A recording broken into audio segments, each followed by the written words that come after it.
Enfin, un match de Coupe de France à domicile, ça commence à faire longtemps. Est-ce que c'est une satisfaction de trouver un peu le public sur un match de coupe, quoi? Oui, parce que on a quand même l'habitude maintenant depuis plusieurs saisons d'en faire quelques-uns à l'extérieur, alors surtout dans les premiers tours, parce que c'est quand même rare dans les premiers tours de tomber sur un club de votre division.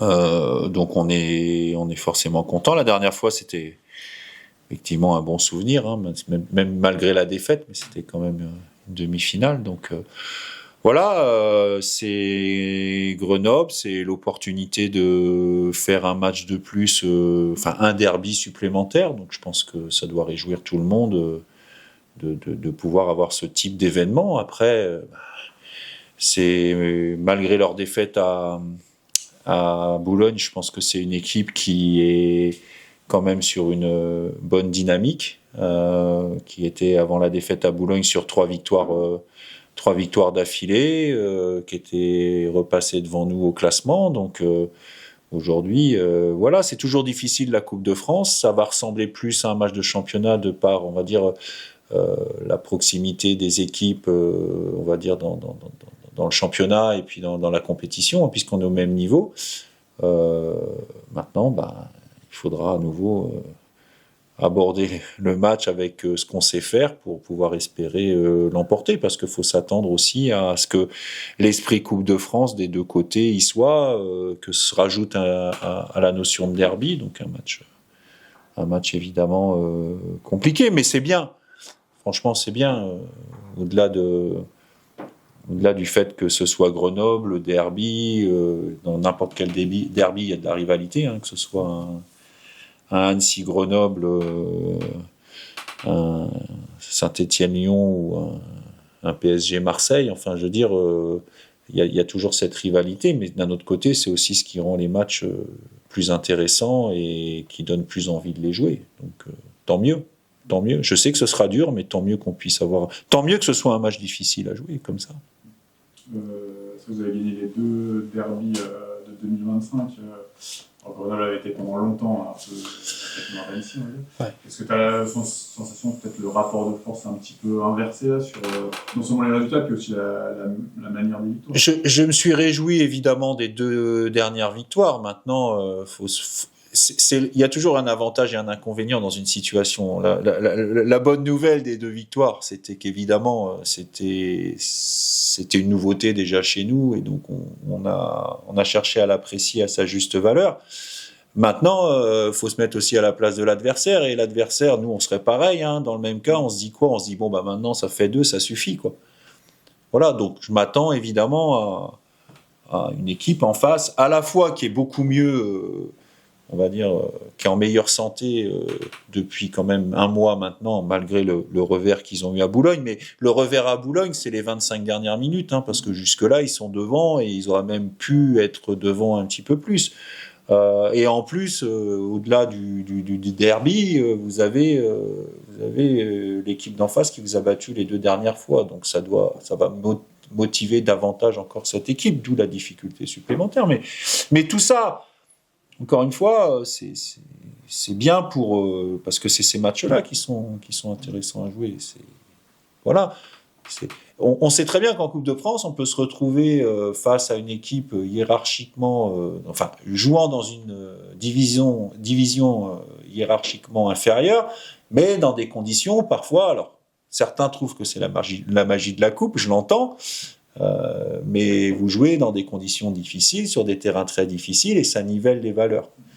Et on est les premiers, quand on se retrouve dans ces situations-là, à se dire, bon, ok, c'est la magie de la coupe, mais quand vous vous faites rentrer dedans, et puis qu'en plus, parfois, vous perdez, vous trouvez que c'est la magie, elle est un peu moins magique. Là, vous avez toutes les conditions pour que ce soit certes un match difficile, mais que ce soit un match intéressant à jouer, donc il faut s'en réjouir. Apparemment, vous disiez à vos joueurs, justement, vous leur rappeliez un petit peu l'épopée de l'année de Marseille.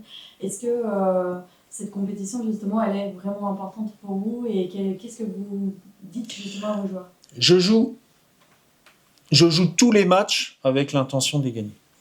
Tous. Voilà.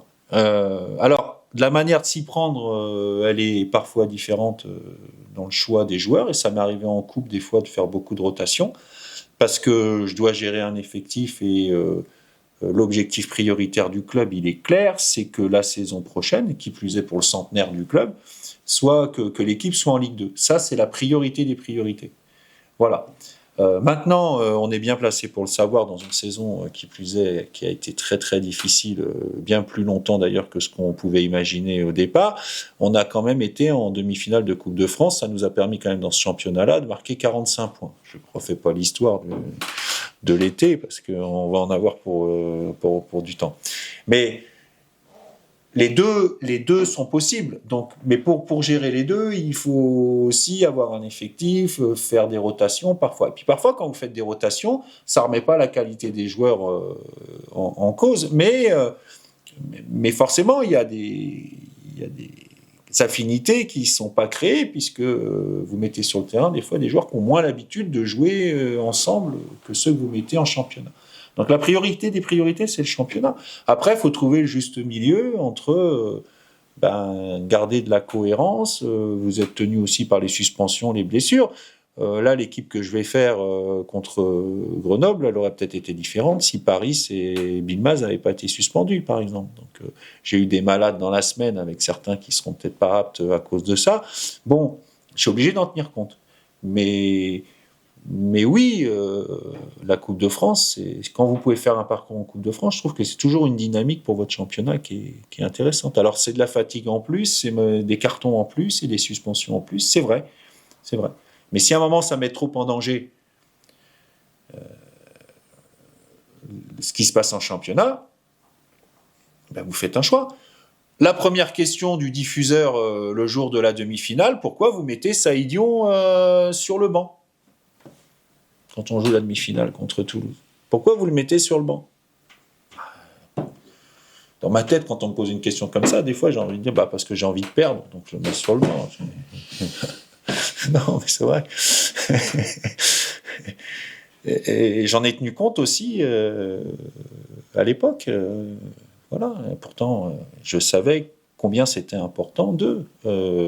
Saïd Dion, il n'a pas joué, par exemple, non plus le dernier match qui était décisif au PFC. Il était sur le banc. Pourtant, c'était notre meilleur buteur. On me l'a dit même après. Pourquoi tu as mis Saïd Dion sur le banc?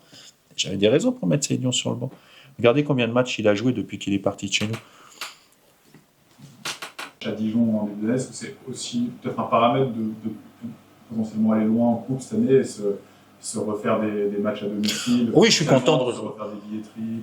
Mais moi, je suis content de jouer à domicile et puis je suis content de jouer à domicile.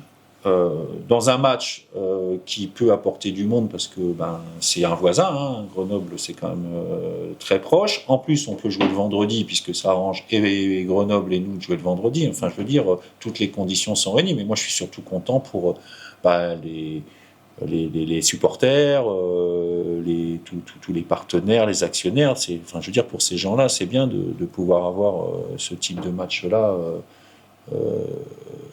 Sur un tour de Coupe de France.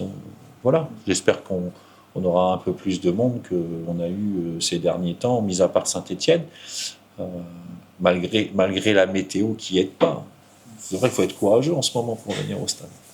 Justement, par rapport à ça, tu peux nous expliquer, Grenoble, pourquoi vous êtes accordé sur le vendredi, parce qu'il y a toujours quelques supporters qui disent oui. Samedi, le week-end. Alors, on a conscience de ça, mais moi, égoïstement, je le reconnais, on pense à ça puisque notre prochain match c'est le vendredi. Donc quand vous jouez du vendredi au vendredi ou du samedi au samedi, d'ailleurs, à la limite, j'aurais eu mon match de la semaine prochaine à Guingamp décalé au samedi, ça m'aurait presque arrangé de jouer le samedi et pas le vendredi. Moi, je raisonne comme ça parce que derrière, la période de récup, c'est la même. Vous faites une semaine d'entraînement qui est identique, vous n'êtes pas obligé de la modifier. Ça vous fait votre semaine de préparation qui est identique à celle de la semaine précédente, notamment en termes de nombre de séances. Parfois, vous êtes obligé de modifier ça, le nombre de séances, parce que vous avez un jour de moins de récupération. Non, c'est bien l'explication. Voilà. À domicile, positif, justement, depuis 3 matchs, depuis le retour, on peut faire aussi... Ça a vraiment aidé, on voit vraiment avec les résultats maintenant qu'il y a eu un plus... Alors forcément, si je dis oui, je ne veux pas que ça me porte malheur, mais Oui, je préfère jouer. Évidemment que le retour au Parc des Sports, ça nous aide. On a nos repères, on se sent plus à l'aise. On a aussi quand même un peu moins de route à faire à l'aller et au retour, parce que mine de rien, ça compte aussi. Après, je pense aussi que c'est là où j'y vois vraiment un plus, c'est que c'est quand même plus facile de faire certaines choses sur ce terrain qui est quasi parfait. Mais c'est aussi au niveau, je pense, de la fatigue musculaire et des blessures qu'il peut y avoir à terme que ça a un impact. Parce que moi, il y a des joueurs, et non des moindres, qui venaient me voir avant, ils me disaient « Mais coach, vous ne vous rendez pas compte de la fatigue en plus de ce que vous nous demandez, de la fatigue en jeu de jouer dans la boue, quoi. Les appuis, c'est pas les mêmes. Vous avez là un terrain qui non seulement s'abîme pas, mais qui répond, quoi. Donc voilà, alors, il y a des glissades, hein. Ça c'est effectivement sur tous les terrains, c'est comme ça. Mais oui, c'est un plus de ce côté-là. Alors j'espère qu'on va dire la bonne série depuis 3 matchs, depuis qu'on est revenu dans laquelle on est, va se poursuivre. Justement, on parle des blessures, est-ce qu'on peut faire un point sur l'effectif, notamment Escalès par exemple? Escalès sera de retour dans le groupe. Voilà, donc il est apte aujourd'hui. Donc il sera de retour dans le groupe. Makutungu est de retour aussi, donc sélectionnable. Thibaut Delphis aurait pu l'être, mais on a pris la décision de ne pas prendre de risque, donc on a reporté son retour pour le match de Guingamp à Guingamp la semaine prochaine. On a Paris et Bilmaz de suspendus. Voilà. Vincent Pajot, pour l'instant, il est en convalescence de son trauma crânien. Il y a eu un trauma crânien qui s'est déclaré un peu plus tard, ce qui n'est jamais bon signe d'ailleurs, après le match de Troyes. Suite à ça, il y a une batterie d'examens qui a été demandée, et les examens nous ont montré qu'il fallait être patient et prendre son temps, parce que ce n'était pas la première fois que ça lui arrivait. Donc, à l'heure où je parle, c'est quelqu'un qui est en convalescence, on va dire quasiment jusqu'à la fin des matchs allés. Voilà. Il y a un point qui sera fait à l'issue des matchs allés. Aujourd'hui, c'est un problème qui est suffisamment important et grave quand on voit ce qui peut se passer dans certains sports pour qu'on ne prenne aucun risque. Et il est hors de question de prendre n'importe quel risque aujourd'hui. C'est pas comme ça qu'on dit en français, mais je l'ai pas, donc je vais pas la faire. Voilà. Donc jusqu'à la fin des matchs allés, Vincent sera pas de retour dans le groupe parce que il est en convalescence et on va dire en reprise. C'est à quoi c'est dû? Trauma crânien, protocole à mettre en place par rapport au trauma crânien. Ah oui, c'était sur un coup, une tête, quelque chose sur une action à 3 ou même pas spécial? Oui, c'est un coup qu'il a pris. Oui, c'est un trauma, donc c'est un coup qu'il a pris. Ouais. Voilà où on en est. Au niveau sur le poste de gardien, est-ce que Thomas... C'est Thomas Callens qui jouera contre Grenoble. Okay. Et puis vous me reposerez la question contre Guingamp et je vous dirai qui jouera contre Guingamp. C'est Thomas Callens. C'est Thomas Callens qui jouera contre Grenoble. Je me demandais que son intérim, là, comment tu le juges un peu si mais j'ai la chance d'avoir non seulement 2 très bons gardiens, mais en plus 2 très bons gardiens qui ont un profil un peu différent et qui en plus s'entendent bien et travaillent bien ensemble. Donc, malgré, le fait que Flo ait joué très longtemps, parce que je crois que quand Thomas a pris la suite là, je ne sais plus, mais ça faisait un paquet de matchs que Thomas n'avait pas joué, parce que c'est vrai aussi qu'on n'avait pas fait des parcours en coupe de fou. Moi, je savais et j'avais confiance dans sa capacité à faire le type de performance qu'il a eu. Après, on peut en faire jouer qu'un, on ne va pas en mettre 2 dans le but. C'est un poste où il y a besoin de certaines continuités. J'ai toujours fait jouer Flo. jusque-là, ou pratiquement tout le temps. Et j'ai toujours dit, malgré tout, que pour moi, dans ma tête, les histoires de numéro 1, numéro 2, pour moi, ça n'existe pas. Il y a aussi de la concurrence à ce poste-là. Mais j'ai conscience qu'à ce poste-là, il y a besoin d'une certaine constance. Et je suis très heureux de l'intérim de Thomas et de la manière dont ça se passe, de la même manière qu'avant qu'il se blesse, j'étais très content des performances de Flo. Donc, pour le match de coupe, d'ailleurs les joueurs sont au courant depuis un moment que ça se passera comme ça pour ce match-là de Grenoble. Et puis, on se verra la semaine prochaine pour parler du match de Guingamp. Puis, comme je sais que vous me reposerez la question, je vous donnerai le nom de celui qui jouera contre Guingamp. Mais c'est pas non, mais je redeviens sérieux. C'est pas pour faire le cachotier ou quoi que ce soit. C'est parce que je veux faire les choses dans l'ordre. Et je l'ai dit aux joueurs aussi. C'est l'opportunité là aussi de remettre Flo parce que ce qu'il avait, c'était sérieux. Voilà. Il aurait peut-être pu reprendre un peu plus tôt, mais je veux pas prendre de risque parce que je connais l'importance de Flo, on va dire, dans l'équipe et dans notre manière de jouer aussi. Là, je pense que c'est l'opportunité qu'il revienne dans le groupe pour reprendre ses marques, etc. Et puis, à partir de lundi, les joueurs, je les verrai d'abord. Et puis, pour la conf de mercredi, vous me poserez la question et je vous répondrai. Justement, sur Thomas, on ne peut pas s'empêcher, je le coupe de penser au péno. Les tirs au but, c'est aussi un aspect qu'on travaille un peu plus avant un match de coupe, on n'y pense pas du tout. On travaille les tirs au but ou les pénaltys avant chaque match, toutes les semaines, toute l'année. Pas spécialement plus avant un match de coupe. Non. Bon, allez, peut-être que je fais une séance, enfin, je le fais souvent en fin de séance, et peut-être que je fais une séance de plus. J'en ai fait une aujourd'hui, alors que d'habitude, je le fais que veille de match. Mais les pénaltys, appelons ça comme ça, même si c'est les tirs au but, c'est une séance comme ça, sont travaillés avant chaque match, pardon. Voilà. Ce qui permet d'avoir une liste de tireurs et de joueurs potentiellement à frapper, qui d'ailleurs peut changer en fonction de ce que je vois. Parce que c'est bien de les faire frapper, mais quand on dit c'est toujours le même qui frappe, même celui qui frappe ou qui est désigné pour frapper, il a un devoir aussi dans l'exercice de performance et d'efficacité pour pouvoir rester le premier à être désigné pour frapper. C'est pas un entraînement juste comme ça pour se faire plaisir. Donc on s'entraîne aussi comme les spécifiques. Et les joueurs, même en spécifique et à l'entraînement, quand il y a un pénalty, il faut qu'ils le marquent pour pouvoir être celui qui sera désigné en match pour aller le frapper. Ah oui, c'est la façon de mettre en jeu dans le truc. Ah bah oui, si vous leur faites des tirs au but et puis que celui qui est désigné, il en met 1 sur 3, les autres, au bout d'un moment, ils vont se dire...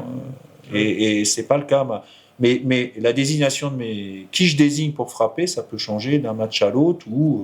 Voilà. Alors après, quand vous en avez un qui les tire bien, qui en marque régulièrement et qui en manque un, je ne vais pas lui dire « t'as manqué hier », c'est pas comme ça que ça se passe. Mais il y a un devoir d'efficacité sur les exercices, oui, y compris dans un match de championnat.